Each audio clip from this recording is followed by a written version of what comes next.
freedomtalkradio.co.uk. This is the most diverse, most amazing, one of the funniest radio stations you could ever listen to on the internet. I've heard so much stuff from the ups, the downs, the lefts, the rights, the politics, the non-politics, the schmolitics, whatever you want to call them. It's great.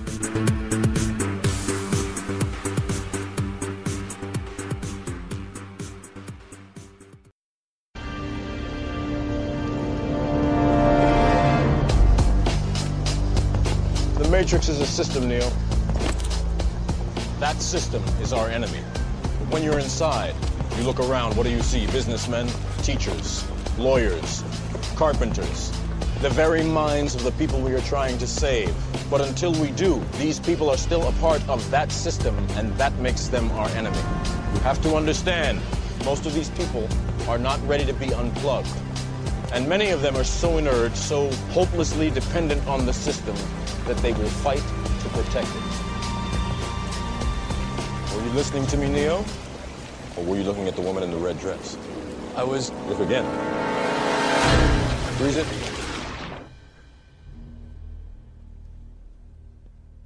This isn't the Matrix. No.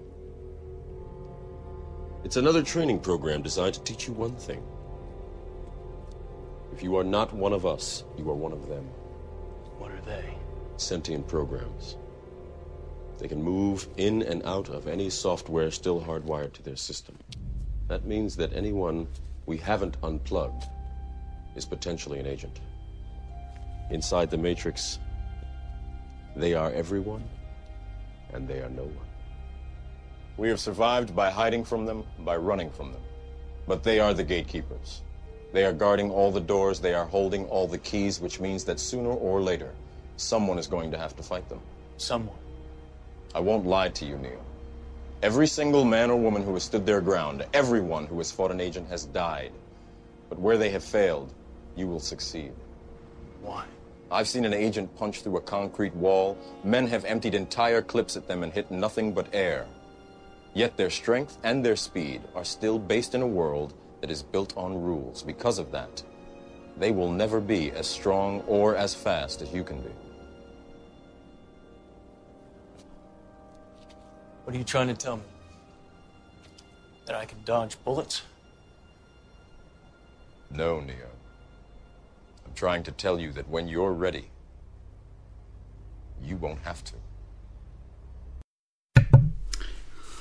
Hi, welcome to End Times Matrix News. This is Tim Clark. This is a Tuesday edition of the show. And there's a lot of breaking news going on these days. And I thought, I called this show World War III and Magic. And it's because we are on the precipice of the World War III event that I believe is going to occur very soon. And the breaking news out of Israel today discusses this.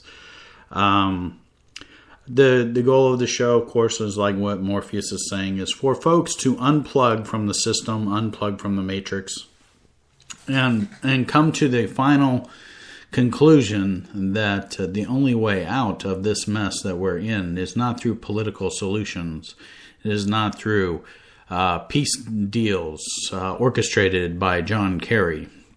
The only way out of this situation for folks is based on their souls, and the soul has an eternity and it has an eternal destination. Of course, I am coming from a Christian worldview, and therefore, in a simplistic, reduced way of looking at these end times news, I will say that the eternal destination of the soul is the complete, total game, and that everything that you see around you, everything in your life, is used to distract you from addressing this issue.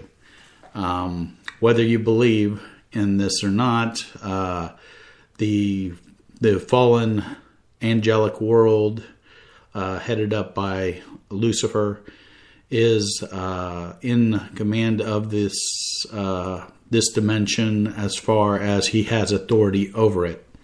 He in no way is equal in power or majesty to Jesus Christ, the Father, or the Holy Spirit. He has been allowed a time to go through this period of rebellion. And he was given many opportunities to turn away, and his fate is sealed, of course.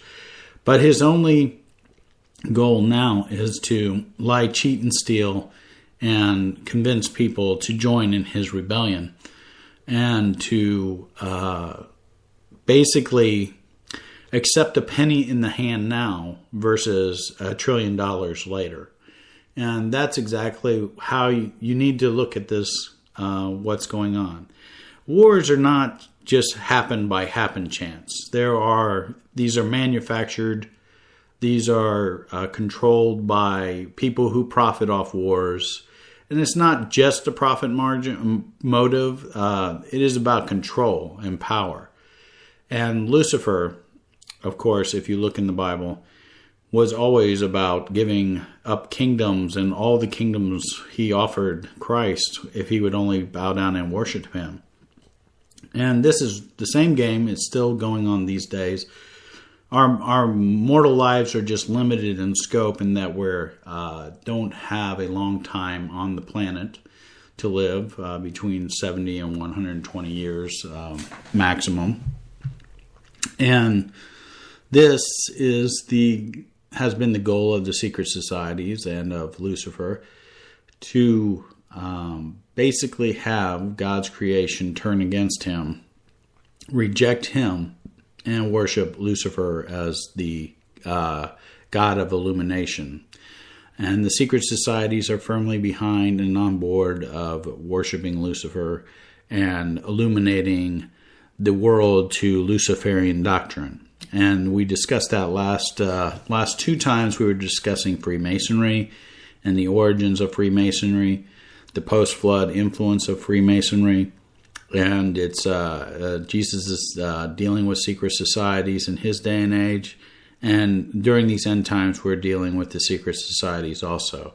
I think Dr. Monteith had the good sense to call it the Brotherhood of Darkness, because there are so many little organizations that are working towards the same goal, which is to put Lucifer in charge. Otherwise through knowingly doing it, which are the people who channel demonic spirits and they know exactly what they're doing, or the people who are deceived that are supporting a utopian world vision without a God. This is why they keep forcing this stupid Imagine song from the Beatles on us with John Lennon. And during New Year's, those who watch the New Year's New York, Raining in the New Year's, their show, they had Melissa Etheridge, of course, singing Imagine. And of course, it's a demonic song in the sense that it says, imagine there's no religion and there's no war. It's utopianism without God. It's just basic garbage that they just want to basically say, you need to be your own God. You need to be the captain of your own ship and your own destiny. Do as thou wilt is the whole of the law, which is a satanic mantra that is saturated society throughout the media, in the movies and the school systems. What we're facing right now, though, is that at the beginning I like to focus on what is going on that is bringing us to this point in time that is, right around World War III. And I still try to gauge what people's receptivity out there is regarding it in just daily encounters with the regular public when you're walking about. And they are totally detached from any sense of impending danger. I think they know that the world isn't working the way that they had hoped it would. But when you address anything with them, just simple things. I don't want to go out and traumatize folks by,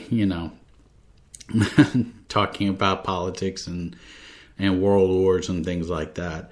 But I do try to gauge where they're coming from and if they even notice what's going on. Most of the folks I run into, they're just the priority is actually buying the next cell phone version that's coming out with the new texting features. It's it's not too much more than staring into your hand, into your text messaging, and living in your own little detached world.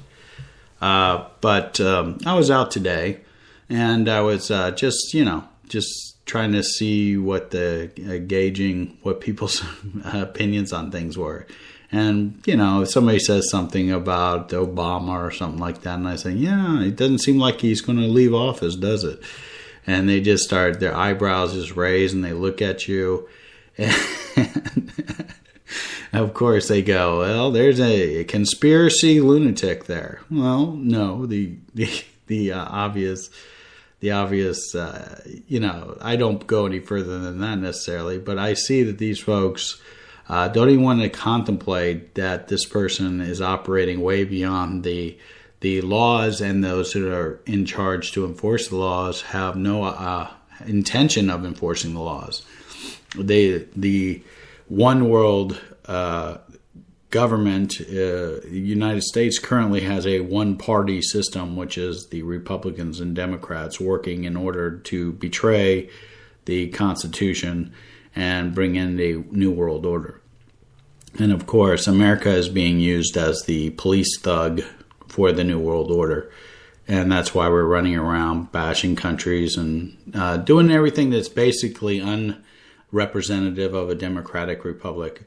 Because we've clearly sent the message that we don't want perpetual war. The media clearly sends in everything that they do that warfare and perpetual war is what we're about. We're going to do nice things like give, and I'm I don't know how to say it anymore. I'm kind of tired of seeing people roll out these commercials with the dumb country singer saying, "Say a prayer for me," and if you donate this amount of money, so-and-so can go through rehab and all this kind of stuff. And you go, does that sound insensitive? No, I do not want to perpetuate war. I do not want to sit here and destroy people and have them ripped into shreds and then put them on a shelf and just sit here and immortalize warfare. These movies that they're coming out with right now, Lone Survivor. I don't watch these movies. I reject these movies. Does it mean that guy's bad? No, it doesn't mean that guy's bad. Is it sad that he lost his friends? Of course it is. My point is, why were we even there? There's nothing to accomplish in any of these global theaters that we're engaged in for us. There's nothing for the American people to gain through any of this. And to sit here and go and polish off some country singers and then rely on American patriotism and Christian background to do your duty to defend freedom. If our goal was to defend freedom, don't you think that we would have a society that was about promoting freedom instead of taking all the freedoms away from the people? Ever since the Bushes, the legendary ruling class family, and people don't like me to say these things about the Bushes because they said, oh, they're good, good Republican Christian family, and, they're just good old folks who just love America, and, and the point is that both Bushes, are skull and bones, that comes first. Their loyalty is to skull and bones. It is not to America. And if you ever dig around in the Bush family, you'll find nothing but Nazis and conspiratorial views on people putting George Bush at the Kennedy assassination. You got nothing but stuff that just stinks to high heaven when you get into these families and you start looking around. You see Marvin Bush and the different Bush brothers in town for 9/11, near the World Trade Center and things like that. You get into some crazy stuff with this family. And the point I'm trying to get is that it's a one-party system. You know, they want you to go for Bush, or they want you to go for Clinton, or they want you to go for Obama.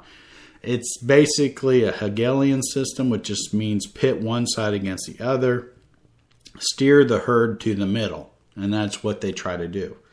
So if you have one party that says, I want freedom, but they have a fascist agenda, like the Bush family and their supporters have. If you just look, Karl Rove, all these guys.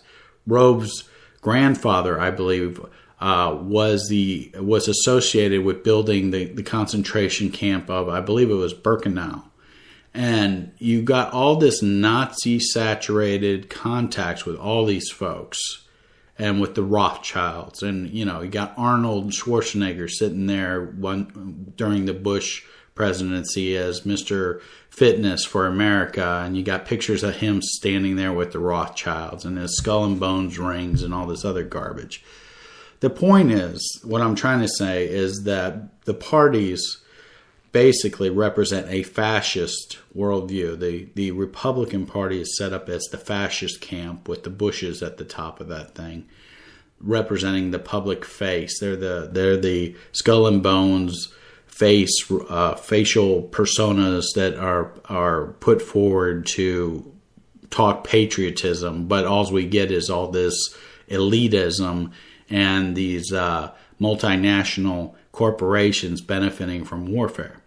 And that's very much what fascism is. It's just a state system that's built off of all these little multinationals directing policy. So when you hear people talking about special interests run Washington, and they give money and they buy the senators, and they buy this senator or buy that senator, they're talking about a multinational corporation.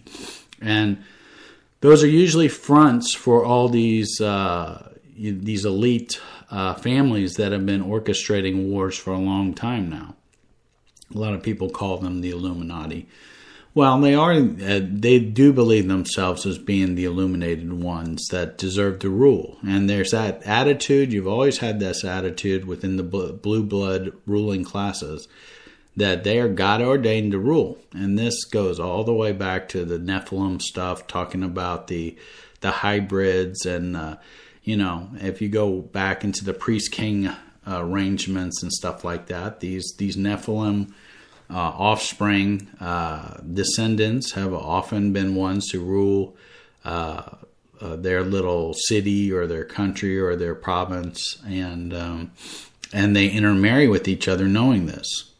So what I'm trying to say here is the Republican Party in America is basically a multinational fascist conglomeration, and the Democratic Party, these terms progressive, if you hear progressive, just straight out, just stop using their language. This is what I'm trying to say. Stop using their language. Stop minimizing and splitting hairs. It is a Marxist communist movement throughout the whole left. If you want to use it, I don't even like using left and right, okay, because that's just Hegelian garbage again. They're trying to drive you to the middle. I don't like their language. I don't like to use their language because their language has nothing to do with being an American. Being an American is about following the Constitution. Neither party follows the Constitution. Neither party represents the Constitution. They'll say something in a speech just to get your vote. But the point is, they don't follow the Constitution. They follow their authorities that are above them, their ascended masters from the UN, through Alice Bailey, through the Rothschilds, through the Rockefellers, through all these elite inbreds. And, they run like a reptilian system. And that's a term that you hear a lot, but reptiles basically believe in fight or flight. And it's kind of like, and that's how these people operate. They're always attacking, always killing, or they're running away and hiding. And this has nothing to do with what America's about. America was about the citizenry of the country, running the country, having a representative democracy where we elected leaders that represented our community and our city and our county and our state, to say that, no, we won't be about this globalist garbage, oh, no, we don't want centralization. No, we don't want Agenda 21. No, we don't want communism. No, we don't want fascists. We don't need Bushes. We don't need Clintons. We don't need Obamas. We don't need all these little dictators that all come from the same family. We need to have freedom. And freedom does not come from Washington. Freedom is lost in Washington because they pay off people to vote certain ways. And people don't really understand that this is a fake system, that this is a illusion that we're living in. That's why I chose the show titled The Matrix, because it is an illusion. And one of the main themes that if you watch media, if you watch movies, one of the main themes is that you'll see them promote what's called a fake reality, in the sense that he said, what we need to create, and I just saw this in the RoboCop movie because I review movies specifically for their indoctrination, and I haven't done a show necessarily on that topic yet, but I wanted to just basically do that show as a separate show and not necessarily work in a lot of movies. Because I try to use pop culture to communicate these ideas to people. Since they're more plugged into pop culture than they are plugged into biblical principles or biblical traditions or constitutional traditions, they will understand the movies and video games that they play and they watch. And so I try to talk in that language a lot of times, and people do appreciate because it does hit home. But this movie, RoboCop, that I just went to see, it has some of those themes in there that I see running throughout all these movies. And the theme that they were orchestrating is that this transhumanist, it's a transhumanist movie because, of course, it's talking about a militarized police force where you have it as that the American people won't accept a robot or a mechanized police force. They can't get behind these machines that have no emotional feelings or connections. So it's a transhumanist story in the sense that here you have a damaged police officer placed in a machine, and he's supposed to have full control of the machine and supposed to operate in the realm of human emotion. And of course, they show you, the great stuff that you get in these movies is you get to see them chipping the brain. They're sitting in there putting chips all up and down the right and left hemisphere of the brain. And of course, this plays right into our RFID chip discussions that I write about, the mark of the beast, all that kind of stuff. So they're showing you right here that they plan on chipping this brain. And DARPA, of course, has said that they plan on putting chips in their military soldiers' brains. So, but the point is, what they're trying to do in the closed session with the multinational owner and the scientists working on his behalf, they're trying to say that what we need to have the reaction time and the outcome of the computerized machine, but we need to sell to the public the illusion that there is a human in charge of the machine. And the point being is that they deceive the human, that the Officer Murphy, who is RoboCop, they deceive him into thinking that he has control of his firing responses, and that basically he's under the impression that he's in control, but they're in control, and they just want him to believe he's in control. So this is a common theme that you will see throughout our government system, throughout our politics, throughout the media, is that we have input, and our input counts, and they respond to us and do what is that we want, and couldn't be further from the truth. So this theme of illusion is one of these themes that I have a gag bit on this exact theme that I wanted to play for you while I get ready to go over some of the breaking news in Israel. And then I want to transition into discussing some of what's going on with this approach to World War III, and then also mix in a discussion on magic and how the Illuminati use this to manufacture wars. So I'm going to go ahead and play that little clip for you, which is very entertaining. It's about elections in America. This is not a real newscast. This is a fake newscast, but it drives home the point of what we're talking about here, about the illusion of control.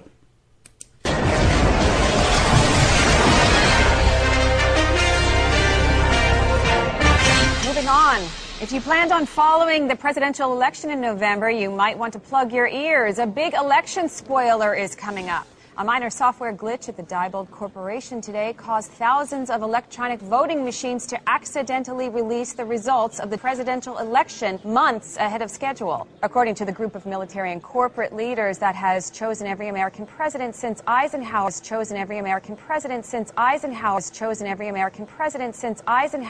Diebold's mistake marks the first time the nation's leader has been revealed prematurely. I don't even know if I can enjoy the sham election now that I know who's going to win. If you can't trust your shadowy overlords to keep it secret, what is the purpose, really, of voting in the puppet democracy? I'm fine with it. I mean, he was going to get my meaningless vote anyway. Despite the leak, all of the presidential candidates have so far said they'll continue their campaigns. Newt Gingrich isn't about to give up just because he lost the election.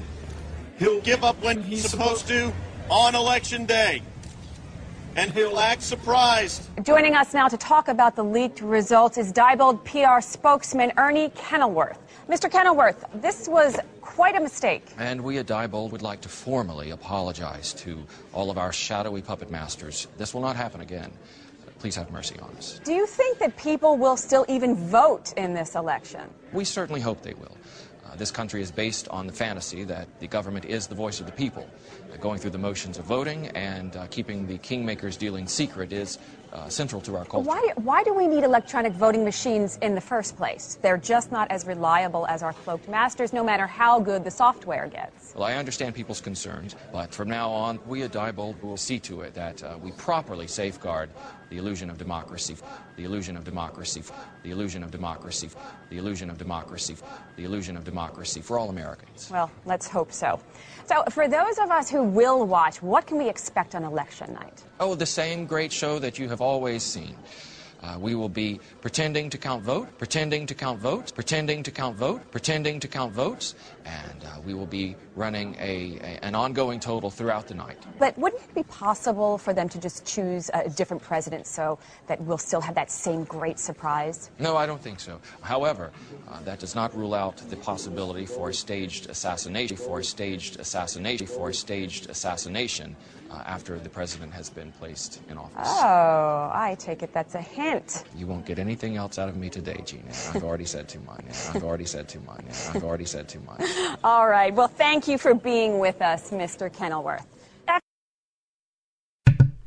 So there we go. We got a election clip that is really close to how it's really done, which is staged elections, staged losers, and the people, the puppet masters above, picking people for promoting their agenda, which is the elite agenda, which is the Luciferian agenda, which is the one world government agenda.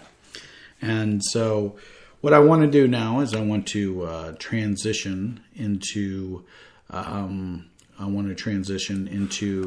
what's going on in the news. Well, and what's most important about the news is not the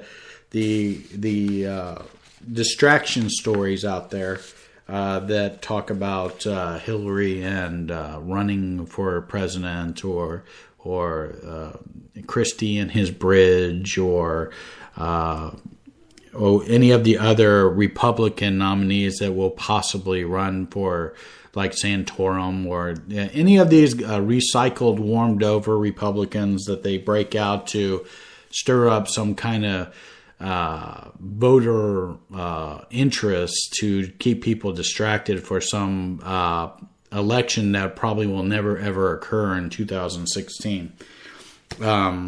So what we want to focus on is that all this stuff is heading towards the World War III in the Middle East with Israel. This is the agenda of the globalists, and towards the end, I'm going to go over the storylines that prove that the globalists are gearing up for war this year, that they're gearing up for a war in the Middle East, and that this is the agenda.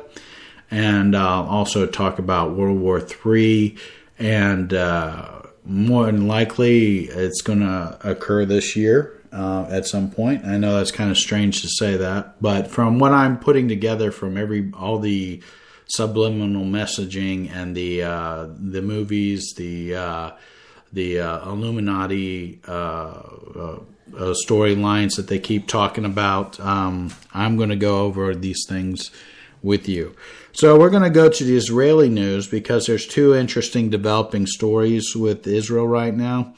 It looks like that out of the Daily Star of Lebanon, we have a report as of yesterday that from Beirut, it says Syrian and American officials traded blame Sunday for the failure of last week's rounds of Geneva II peace talks, which sought an end to a 3-year conflict that has claimed more than 140,000 lives, according to the latest estimates by pro-opposition activists.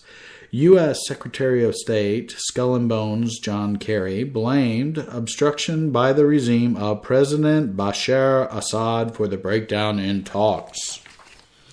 None of us are surprised that the talks have been hard and that we are at a difficult moment. That means I get to go to war. But we should all agree that the Assad regime's obstruction, that means I'm going to go to war, has made progress even tougher, which means we're going to go to war. In a statement, Kerry urged the regime's supporters to press for the creation of a transitional government, which means you're not going to stay in power, warning they would bear the responsibility if the regime continues. It means we're going to blow you up, with its intransigence in the talks and its brutal tactics on the ground. So let's see. Did we remove Saddam Hussein? Yes, we removed Saddam Hussein. Did we remove, who else have we removed? We removed Gaddafi from Libya. We went and wrecked Egypt and threw out our most stable ally in the Middle East. And so now we're going to go in here into Syria and, through peace, of course, and kill Assad, for humanitarian reasons, of course. We've got to kill people. So there's no recess in the suffering of the Syrian people, and the parties and the international community must use the recess in the Geneva talks to determine how best to use this time in its resumption to find a political solution to this horrific civil war, which we're funding directly because our president violated his office by going around Congress and directly supporting Al-Qaeda terrorists who are in the Free Syrian Army, who we directly fund Al-Qaeda, who we directly fund our enemy that started 9/11. If you remember that guy, Osama bin Laden, that we lost all our freedoms to go to war against. So President Obama just automatically directly funds Al-Qaeda. Wouldn't you call that treason? I guess not. So here we go. More than 140,000 people have died and millions have been driven from their homes since the conflict began. The Britain-based Syrian Observatory for Human Rights, which gave the new casualty estimate Saturday, said nearly 5,800 people had been killed since the Geneva talks began on January 22nd. For his part, Syria's foreign minister accused the U.S. of trying to create a negative climate for dialogue at the second round of peace talks. Walid al-Malaam made his remarks to state news agency Sana during the government delegation's return to Damascus. He said the United States tried to create a very negative climate for dialogue in Geneva. The second round did not fail, contrary to media analysis that have appeared and the reactions of the foreign ministers for France and Britain. UN Arab League mediator Lakhdar Brahimi ended the Geneva round Saturday without finding a way of breaking the impasse. Brahimi told a news conference that both sides agreed that the agenda for the next round should focus on 4 points: ending the violence and terrorism, creating a transitional governing body, building national institutions, and reconciliation. To avoid losing another week or more before resuming discussions, Brahimi said he proposed that the first day should be reserved for talks on ending violence and combating terrorism, the main thrust of the government's stance, and the second for talking about how to create a transitional body as the opposition and Western powers insist. Unfortunately, the government has refused, which raises the suspicion of the opposition that, in fact, the government doesn't want to discuss the transitional governing body at all, Brahimi said. Well, I mean, if you know that you're going to get killed either way, leaving office or staying in your office as Assad is, does he really have anything to lose? In that case, I have suggested that it's not good for the process. It's not good for Syria that we come back for another round and fall in the same trap that we have been struggling with this week and most of the first round, he said. So I think it is better that every side goes back and reflect and take their responsibility. Do they want this process to take place or not? It's so ridiculous reading this thing. Brahimi said he would consult Kerry, Russian Foreign Minister Sergei Lavrov, and UN Secretary General Ban Ki-moon about a way forward. I am very, very sorry, and I apologize to the Syrian people that their hopes, which were very, very high, that something will happen there, Brahimi said. The talks' modest achievement has been a UN-brokered truce in the city of Horns that has allowed aid workers to deliver some food and medicine for hundreds trapped in the rebel-held areas. More than 1,000 people were also evacuated from the city, which has been under government blockade for more than a year. An official with the Syrian Arab Red Crescent said Sunday its workers have entered the western Damascus suburb of Moadema to deliver food for the first time in 15 months of government blockade. Khalid Ersusi, the head of operations with the Red Crescent, told the Associated Press that the agency was allowed to take 500 food parcels into the suburb. A truce has been in place in the area for 2 months, Ersusi said. So, let's see. So, as the Geneva process stumbled, signs mounted that foreign backers of the opposition would seek to shore up mainstream rebel groups. The first tangible development came Sunday. Okay, so we're on our Tuesday broadcast here. When General Salim Idris, head of the Supreme Military Council of the Free Syrian Army, was replaced by General Abdallah Bashir al-Nuami, the head of the Kunitra Military Council.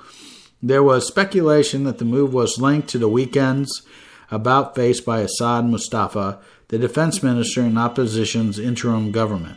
Mustafa announced his resignation Friday, citing the failure of Geneva II, but then went back on his resignation. And an article in the Wall Street Journal Saturday maintained that with the failure of Geneva II, sophisticated anti-aircraft weapons would shortly be making their way to the rebels. The article said that Saudi Arabia and other Gulf backers have offered to provide Chinese man-portable air defense systems. I guess that means shoulder-carried missiles for shooting down helicopters and things like that. They are called man-pads. Although the White House remains opposed to the transfer of such weapons, afraid that they might fall into the hands of extremists. The article said the weapons would be transferred from Turkey and Jordan, while some analysts believe that the move will strengthen FSA groups in the south led by Bashir Subi, a prominent rebel commander. Of course, for those that aren't familiar with the Benghazi fiasco that was all over our news, the Benghazi fiasco was a CIA operation out of not a CIA installation, and they were running weapons to the FSA rebels. They are also running these shoulder-to-air missiles. So the Obama government, with Hillary Clinton, has been funding these what are you going to say? They're anti-liberty, they're anti-freedom, they're anti-democracy, they're anti-republics, they're anti-anything other than a jihad Islamic dictatorial state. And even in that state, they're butchering peaceful Muslims left and right. It goes without saying they're butchering Christians. I mean, we've had several reports and all kinds of videos on YouTube of hacked up little kids and things like that.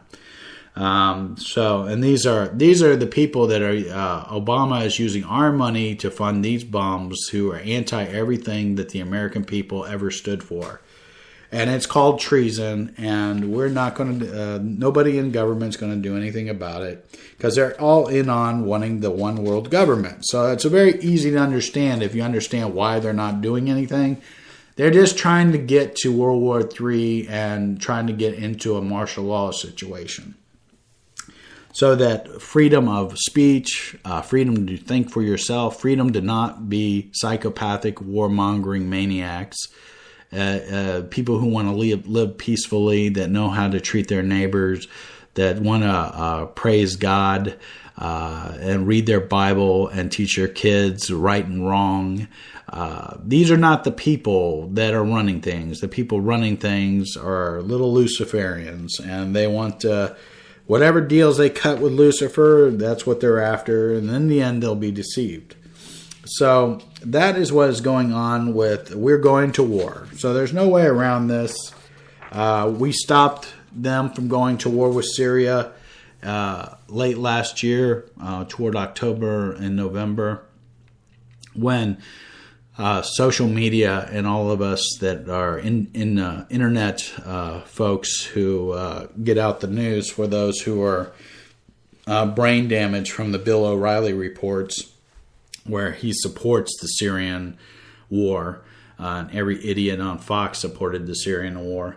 But basically, the only reason I'm picking on Fox is because they're supposedly the ones who believe in freedom. And we, of course, know that all media is controlled. I just mock Fox more than I mock other ones. Guys, I don't even listen to MSNBC with Al Sharpton and people like that, because it's just, I mean, if you want to damage your brain, you can go ahead and listen to them. But the media is a controlled system. They roll out these sob stories about saving the kittens and saving the babies, and look at what all these bad people are doing. We got to go in there and rescue everybody by blowing up everybody. And that's the same mantra that the war machine always pumps out to the public. And, you know, that's, unfortunately, the people in America buy it. And I talk with Christian folks all the time about, you know, when have we discussed this topic before about war and being Christians and the use of force and things like that? What are we using force for? Killing folks and denying them freedom, and then we lose our freedoms. Why are we supporting Luciferians? Why are we supporting these UN Luciferian genocidal eugenicists who want to kill and slaughter and maim people? You know, I understand being patriotic, and I understand standing by the Constitution, but our government is not standing by the Constitution, you know. So I throw it in the lap of fellow Christians out there when I say I'm not unpatriotic, and I don't say there's no place for a military. I'm just saying You point out to me what has been justified here with the use of our military. What have we gained other than doing everything we don't stand for in all these countries and letting these fascists and communists direct our foreign policy and basically do everything as anti-biblical as possible? And so, Jesus, I point out to people, Jesus, I don't remember Jesus running around with an AK-47 shooting people, but these people think that being Christian and being military means you just go mindlessly off into some other theater like Afghanistan and you just, you're doing your duty to God and country somehow, guarding some opium field for some CIA black op drug running operation, because you can check into it. Is opium production, since we've been in Afghanistan, has the opium production disappeared? Wouldn't you think that these crops can't hide from us? They don't really have feet, so they can't run away. Once you locate them, you kind of have found them. And but opium production's been better and greater since the Americans have been there, and then when we entered the war, And so we've lost trillions of dollars on these fiascos. The bankers, Wall Street, and everybody's pocketed those trillions of dollars by duping America into playing a part in these wars. And that's my take on this. I can't honestly see any justifiable conflict that we've been into. All the way back to the Iraq wars with, you could say that the Kuwait thing was about the only justifiable thing chasing them out of Kuwait. But outside of that, the whole thing has just been a sham from then on. 9/11's a sham. Who got arrested for that? Bush is still doing business with his Saudi buddies. All these great things. So that was the basically we're going to war. Okay, there's no way around it. We're gonna within the next couple weeks, you're gonna see all kinds of serious stuff, and you're gonna see the little talking head prostitutes who take their 30 pieces of silver and sit there and talk to the American public about it's our duty to save the Syrians, when it's we're funding the people shooting the Syrians. It is a proxy war between supposedly the Russians and the Americans over there. There seems to be some agenda going on. And the way I look at it, they all want the New World Order. They all want the one world government. But it's like having a bunch of mob families fighting for pecking rights or the top dog rights in their turf. These are turf battles. But these are like mobsters fighting amongst themselves, and they're acting like they represent freedom, which they don't. This is a very interesting piece on anti-Semitism, which I find very interesting because anti-Semitism throughout history has been used by Lucifer to have the Jews attacked and destroyed. God has used or allowed people like Nebuchadnezzar and others to be used as judgment against the Jewish people for when they got into idol worship, like we were talking about in my last session on idolatry.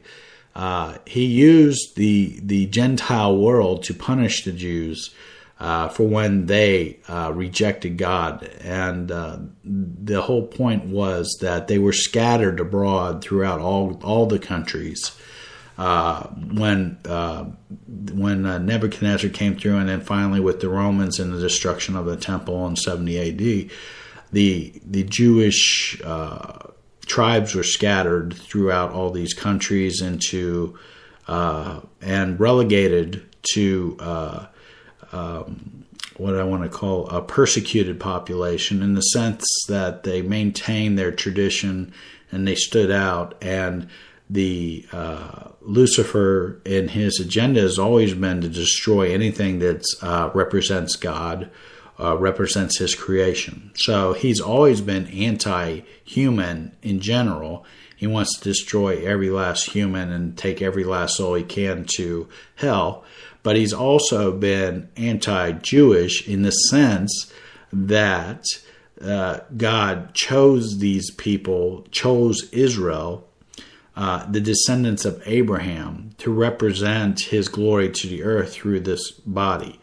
It's not saying that, of course, with Christ, we all can be included into the family of God as far as being sons of God and through Christ. But the Old Testament promises are still in effect as far as when God makes a promise to somebody, he keeps it throughout eternity. And he made a promise to Abraham and his descendants that he was going to use them to show the people of the world that he is God, he is the creator, and that he deserves the worship and adoration, and that he alone loves his creation. Lucifer hates this creation. He knows he's got judgment coming, and he's going to wreck everything he can wreck, and take everyone to hell that he can take. Hell was originally created to punish these fallen angels that violated their first estate, which is a term that they had an order to the angelic realm, and they were supposed to operate within that order of hierarchy and what they were supposed to be about. And basically, this was violated. This is where we get into the Genesis 6 story of the Nephilim and mating with women, and the Mount Hermon angels from the book of Enoch landing at Mount Hermon, making an oath with each other to mess up the genome of God's creation, and to recreate the world in their image. They knew judgment's coming. There's an appointed day for them, but they know that there's no chance for them, so they're going to destroy everything they can. So anti-Semitism is a pervasive philosophy that's a demonic orientation. It comes from the Lucifer himself. It comes from him wanting to destroy the apple of his eye, which was Israel. That's how he described the children of Abraham, Isaac, and Jacob. And so anything that comes out anti-Semitic, which I fully expect to be in full force these days, is very interesting. And we have a post right here from yesterday that's interesting. It's called Americans Speaking Out About Israelification of the USA. It's an interesting title. The expression Israeli-occupied territories, this is from Press TV, normally refers to Palestine, but more and more Americans are speaking out about the Israelification of the USA and wondering whether their country too is occupied. Okay, that's an interesting, we'll see where this is going. So on March 2nd through March 4th, the American Israel Public Affairs Committee, AIPAC, this is one of the main lobbying groups of Washington, D.C. It's a very strong lobbying group for Israel. They're very forceful. You hear all kinds of stories of them, talking directly to the presidents and getting upset when things don't go according to AIPAC's will. So these are the things that you've heard about AIPAC from through blogs and the internet and YouTube and things like that. So we'll go on with that. It says the AIPAC will hold its annual celebration of Zionist domination of American politics and media. The 2014 AIPAC Policy Conference at the Washington, D.C. Convention Center will attract thousands of fanatical Zionists as well as angry crowd of protesters. Anti-AIPAC sentiment is spreading throughout all segments of American society. Even the American Jewish community, once a bastion of near monolithic support for Israel, now includes a rising chorus of anti-Zionist voices. A Jewish American woman, Medea Benjamin, is a key force behind Code Pink's boycott AIPAC protests. The Code Pink activists will protest AIPAC at the Washington, D.C. Convention Center on Sunday, March 2nd, from 8:30 to 8:30, with a special event from 2 to 4. Max Blumenthal, son of American Jewish leader and former Clinton advisor Sidney Blumenthal, is another prominent critic of the Israelification of America. Blumenthal's book, Goliath, a compendium of unpleasant truths about Israel, has rocked the American Jewish community and stimulated debate about whether the next generation of American Jews will turn anti-Zionist. Very interesting here. The expression Israelification of America was popularized by one of the USA's top foreign policy experts, Andrew Bakovich of Boston University. Bakovich points out that the U.S. has stumbled willy-nilly into an Israel-like condition of perpetual war with horrific consequences for the U.S. economy and constitution. Bakovich's notion of Israelification explains the recent American fascination with assassinations and killer drones. In his article, How We Became Israel, Bakovich points out that in the pre-9/11 era, when assassination was illegal in the USA, Israel had already made targeted assassination the Israeli way of war. Israel was the first to develop and use drones. Now it was the world's largest drone exporter. Today's wildly unconstitutional U.S. drone killings are a symptom of America's enslavement to Zionism. So what we see going on here is what I want to get you tuned into is that there is an Israeli backlash that's coming here. And the biblical stance for Christians has always been because God has said directly, those who bless Israel, the children of Abraham, those who are following the God in the waiting for the Messiah, which they rejected at his crucifixion. But those who followed and blessed Abraham would be blessed, and those who cursed would be cursed. And so anti-Semitism has always been a way of it has a two-edged sword to it. It's a very clever thing that the Lucifer developed here. In one way, you kill the seed of Abraham, which was the objective of getting people to persecute and kill the Jews. And the other way is it curses the people who are killing the Jews. So if you haven't ever thought of this before, those who go against the Israel are cursed by God, and those who kill the Jews are cursed by God. So Satan's a winner here. He wins both ways with anti-Semitism.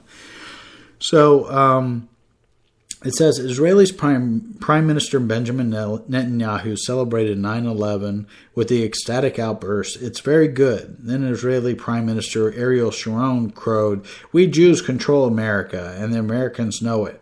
Mossad kingpin Mike Hariri allegedly boasted of orchestrating 9/11 at the celebratory party he threw in Bangkok, Thailand, immediately after the attack on America, according to eyewitness Dmitry Kalazov. Okay, so you can see where this story is going. The story is going that the reason that we're in this situation is that we've been hijacked by the Israeli Zionists, and they're fomenting a hatred here. Anytime that you discuss Israel and Zionism, it's a difficult topic because lots of people get way off track with it. It's hard to be objective because anti-Semitism is a spirit that for non-saved people, you can get this venom rise up in them. And if you watch anybody talk about the Jews, you can see that it's always, Hitler got everybody stirred up against the Jews, and of course tried to kill the Jews, tried to use IBM punch cards to organize and identify the genetic markers that would label the Abrahamic descended Jews so that they could be exterminated. That was a Luciferian eugenicist goal of World War II, was to exterminate the bloodlines of the 12 tribes. And this gets you into the conspiratorial world as far as the true genetic markers for the Jewish bloodlines and the synagogue of Satan. The term is used. The people who pose as Jews but are actually Satanists. This would be the Rothschild. I always just lump them together because it's really a waste of time to get into too many specifics with this. There is a satanic, Luciferian, Kabbalistic, Jewish secret society, and also a what do you want to call it? Similar to the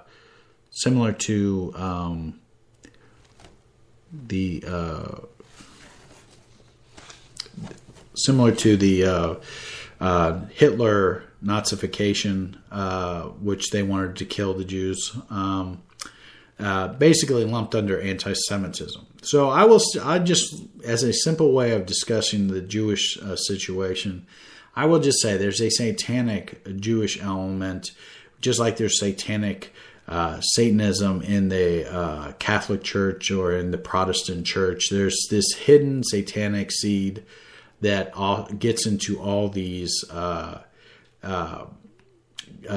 religious denominations.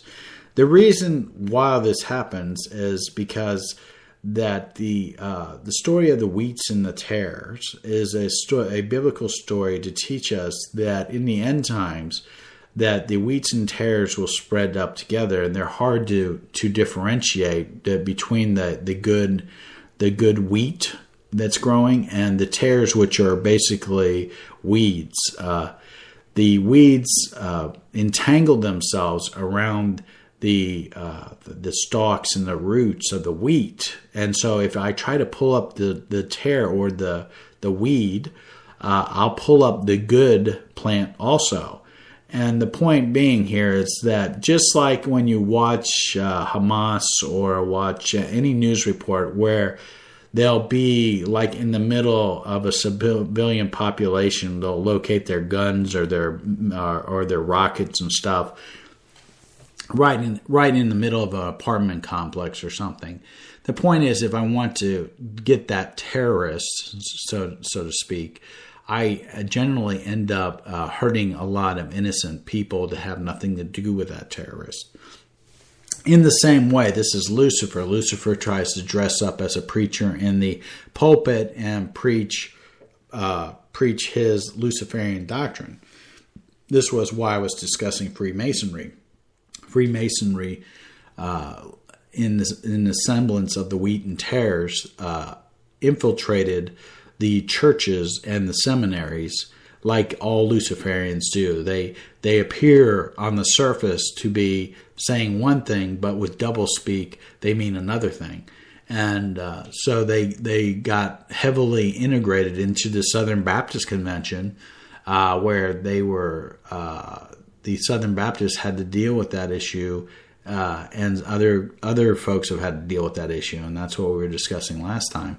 So the way that Satan always operates is he tries to get in between people and get in between the real legitimate Christians and infiltrate and water down the message and corrupt the message. Same thing is what he does with the Jews. He's got Jewish impersonators that are the synagogue of Satan that worship Lucifer.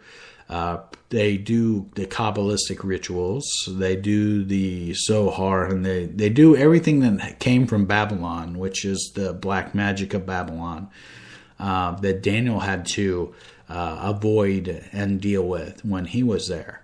So you have the Kabbalistic witchcraft promoting Jews that are not they're not children of Abraham, and they will be dealt with by God, and they will be dealt with by Jesus. They're not for us to sit here and go off on this group. The point is, you do not want to be anti-Semitic. You want to support the biblical children of Abraham and Israel, But don't get caught up in this world's anti-Semitic rant, because everybody's going to basically gather for the destruction of Israel. They're going to come for the destruction of Israel. This is the battle of Armageddon. The whole world will come after Israel. The point being is that it will look like, Lucifer is very creative in how he tries to act like something that he is not. So very likely there will be a lot of evidence directed towards this Rothschild world. And for me, the whole thing with the Rothschilds and their Khazar Jewish background is that Satan would reward somebody like the Rothschilds for being pure Satanists, but then give them the label of Jew and stick them out in front of everybody. And then everybody's going to see this guy is a Jew, and we hate Jews, and we're going to kill kill these people because they want to kill us. And the point was that the whole Rothschild thing is they gained their power through serving Satan. They didn't gain their power through serving the God of Abraham, Isaac, and Jacob. So these people will be used to direct anger towards the Jewish people. There are great authors such as Dr. Joy who basically have speculated with others that the gathering of all the Jews to Israel, and some believe it is a consolidation of the Jewish bloodlines to be in Israel so that they can wipe Israel off the map and kill every last Jewish descendant of Abraham. That's what this going back to sending people back from all the countries back to Israel is about, is to try to destroy the bloodlines, the genetic bloodlines that go back to Abraham. Of course, this won't work. It's the Bible, the Book of Revelations talks about the 144,000 being sealed in the forehead that are going to be from the 12 tribes, 12,000 from each tribe will be preaching Messiah. And, Lucifer is going to do everything he can to just kill as many Jews as he can. And he also is going to try to take as many souls of getting people who on board with him to kill the Jews and receive the curse of God on them, and therefore thereby damning their souls to hell also. It's a very evil thing, this whole anti-Semitic thing. It's irrational when you look at it. Why one group of people can get so much venom stirred up at them, and it's just everything is orchestrated to bring about the destruction of the Jewish people, and also the persecution and the killing of Christians, which Obama conveniently overlooks. He did make a comment about it about 2 weeks ago that we need to, anytime Obama jumps in and says we need to stop the persecution of Christians, he always adds, and Muslims. He'll never say that the Christians have been persecuted and that I've been funding the persecution of Christians and I'm all for it. He will never say that. He will always, if he has to say anything publicly, he'll throw in Muslims and other people with it, which aren't being persecuted, other than that they're the Obama's homicidal FSA maniac Al-Qaeda people that he's promoting and funding with our money are homicidal. So basically, we see that we're right here. AIPAC is going to be protested by this group of people, and we're going to be watching. We're going to be watching out for that. The next topic outside the Israel and the AIPAC topic is is a report from DARPA. DARPA, and this ties in with the drones that we've been talking about. DARPA has unveiled concept images for their modular drones that will fight alongside warriors in the battlefield in an announcement Tuesday.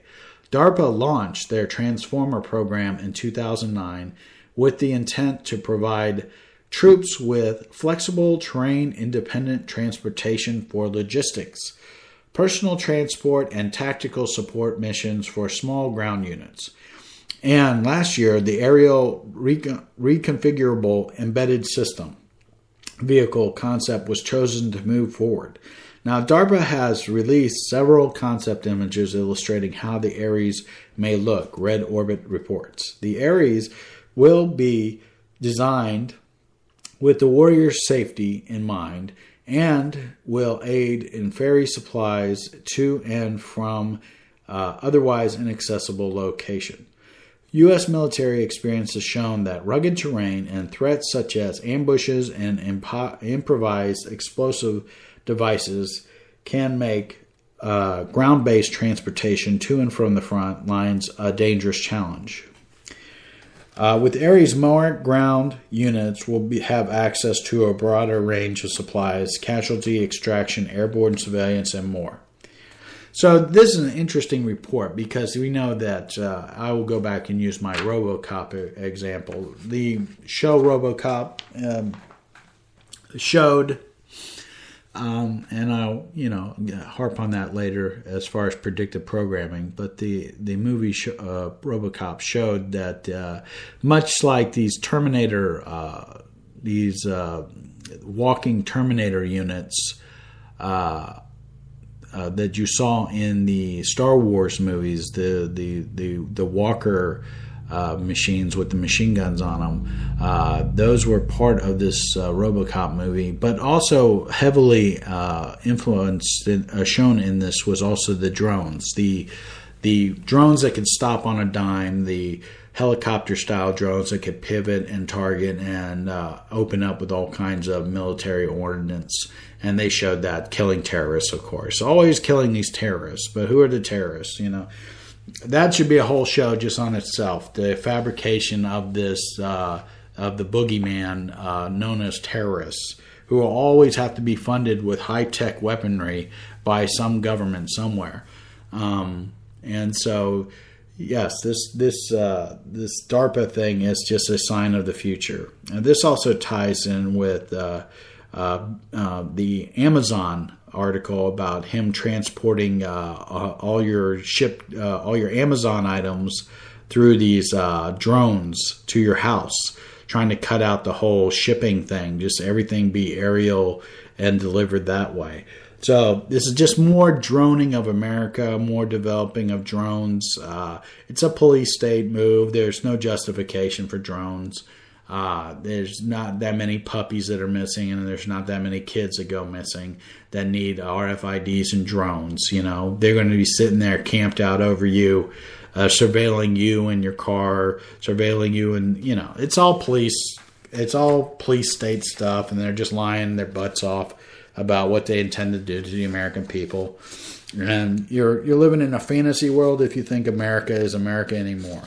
So we're just that's good old DARPA. Our good friends at DARPA always coming out with some creepy new technology every week. I don't even know how many articles I've done on DARPA now, with it seeming like I'm almost coming out with something every day with DARPA. But they've been having this stuff in development forever, and they're just rolling it out because they're on an accelerated timetable now. Since we got World War III on the horizon here, they got to get all their things in place so that they can have their martial law afterwards. Here's another police state article talking about the feds want to track your DNA like a license plate. And it says the federal government doesn't just want the ability to track down your car, it wants to be able to track down your body as well. Just as details are emerging about a controversial nationwide vehicle surveillance database, WND has learned the federal government is planning on an even more invasive spy program using physiological signatures. Now, I've seen this all over television, all over the movies. I've seen it with everything. I don't see a show now that doesn't have them doing the little what's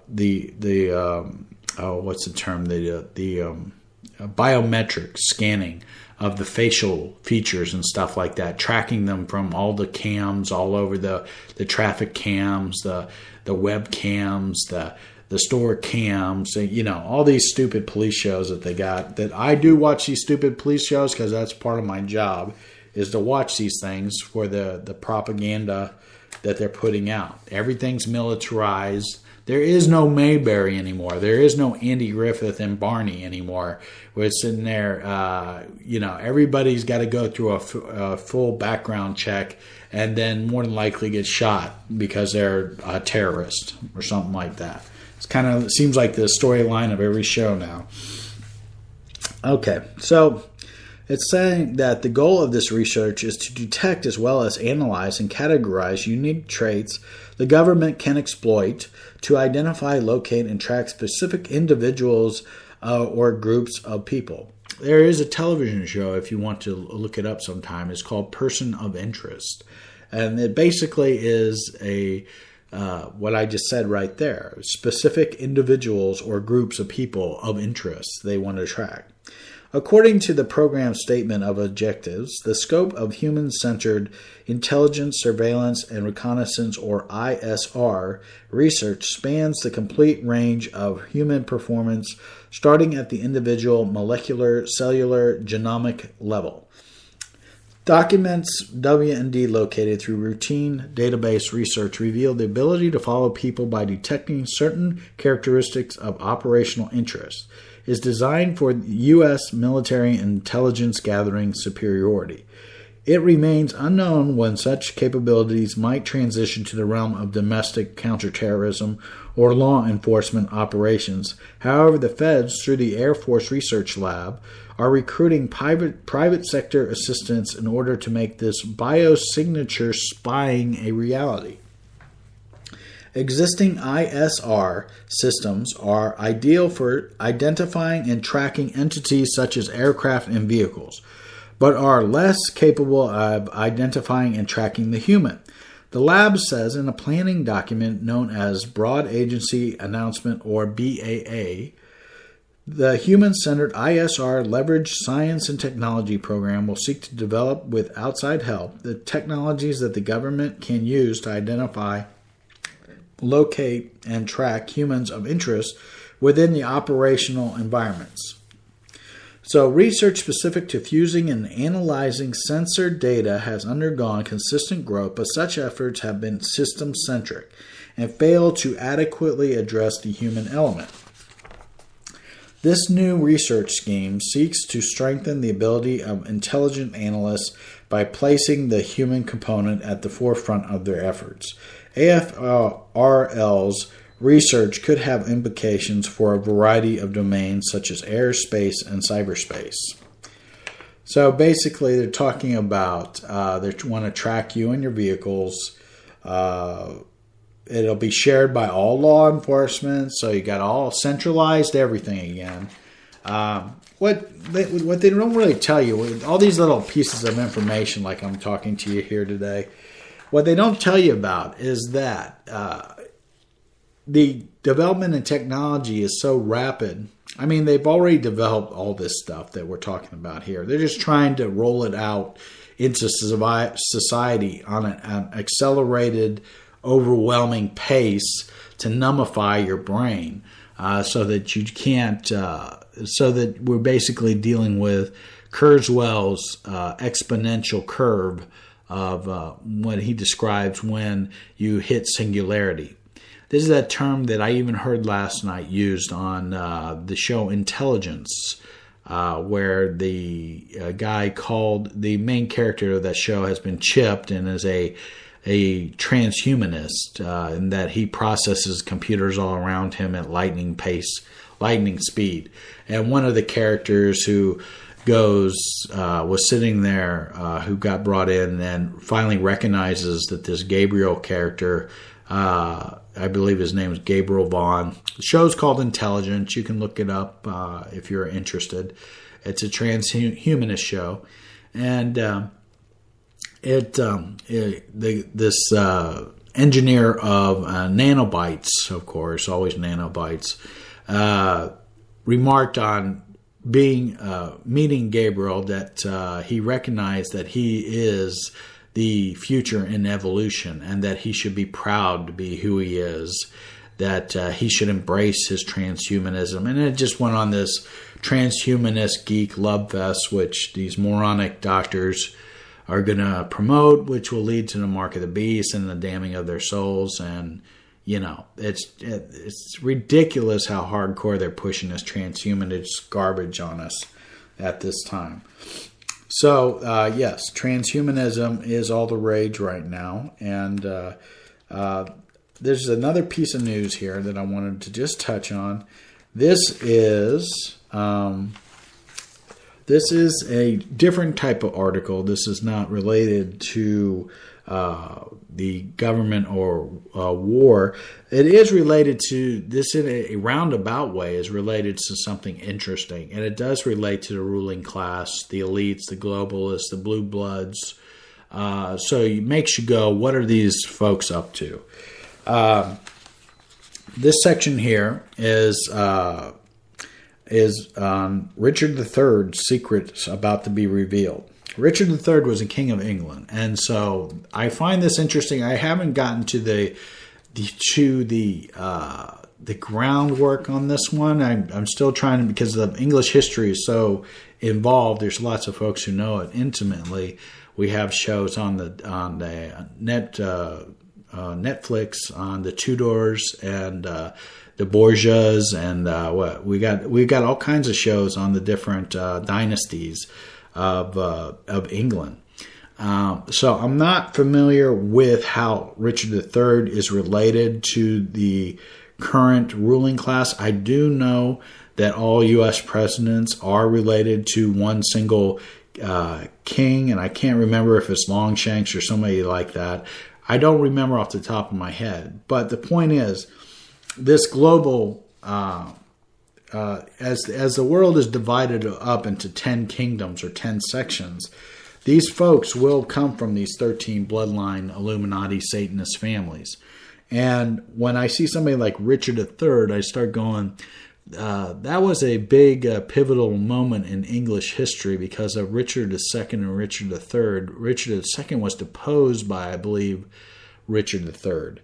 And I'm not exactly sure of how he connects to the ruling class today, if people trace to Richard III for some reason, or if we're getting into the whole Arthurian legend stuff.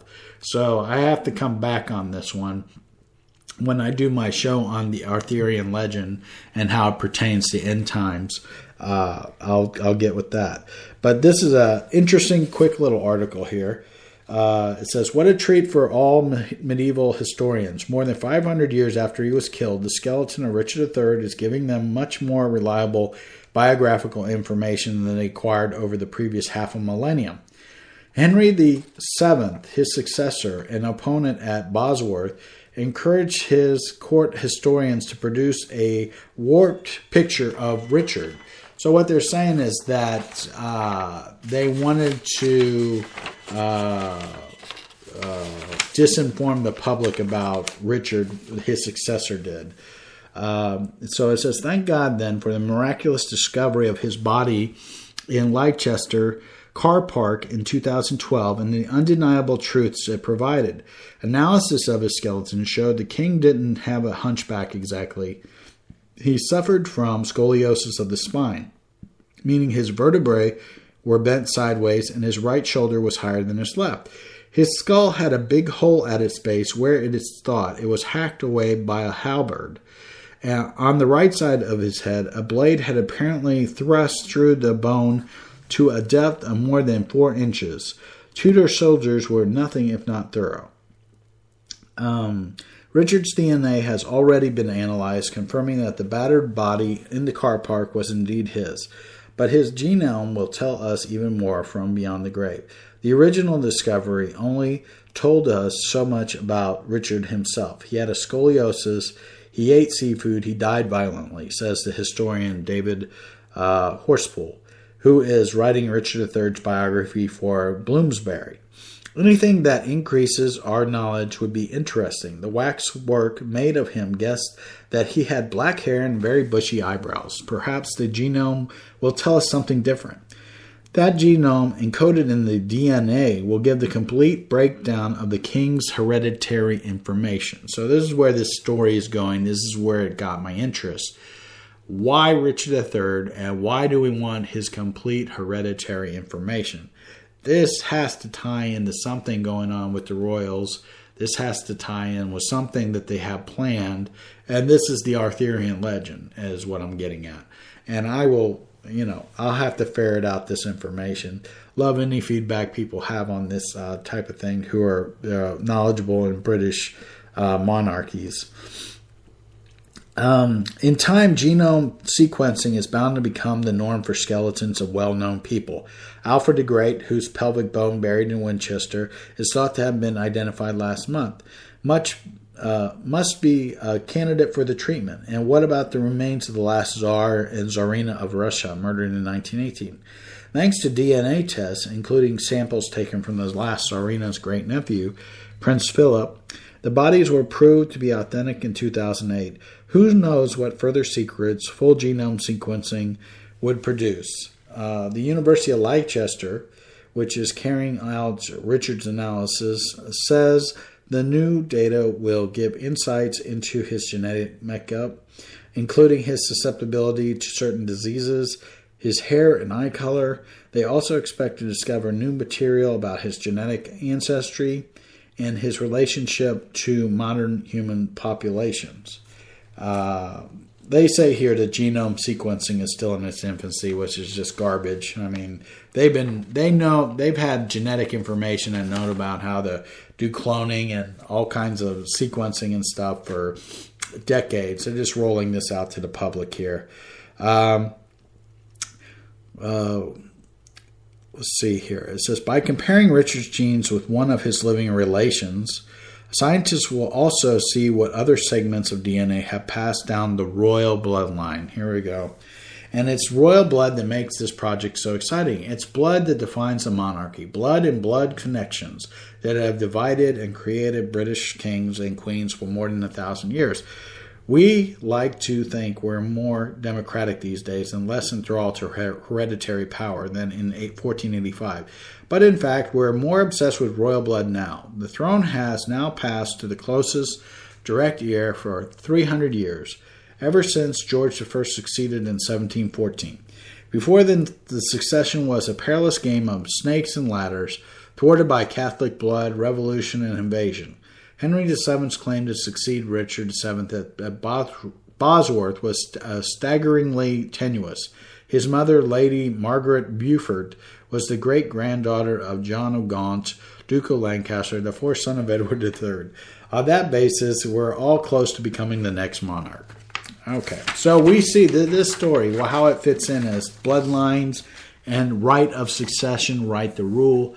This is the Merovingian line. This is the Dan Brown junk about being related to the God kings, rightfully derived by God, and that we're going to use the Bible to say that you must submit to God's ordained authority over you. So this is why the church has been infiltrated and indoctrinated by the state government to promote the chapters that enforce following your public leaders regardless, because they have been ordained by God to rule over you. So when I see bloodlines and genome information like this is where it's going. This is where we're heading towards the Antichrist and those who have the right to rule under him. I'm going to finish today with our discussion about magic as it relates to World War III. And we'll do that on the other side of this little break so that I can have a moment, have a drink. This is a clip that I took from the Avengers that goes over the elite's view of rulership over humanity. It's also this character Loki is also he is viewed as Lucifer, and so when he's speaking like he's Lucifer, and that this is his coming kingdom. I'm setting up this clip that this is his coming kingdom, that when he rules over humanity, this is what his attitude towards humans is. So I'll just take a quick little break here just to get a drink, and we'll be right back. Listen to this clip from the Avengers.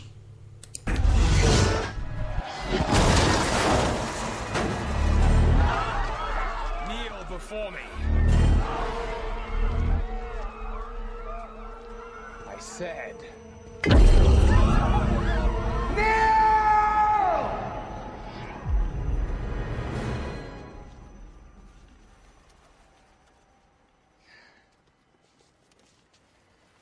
Is not this simpler?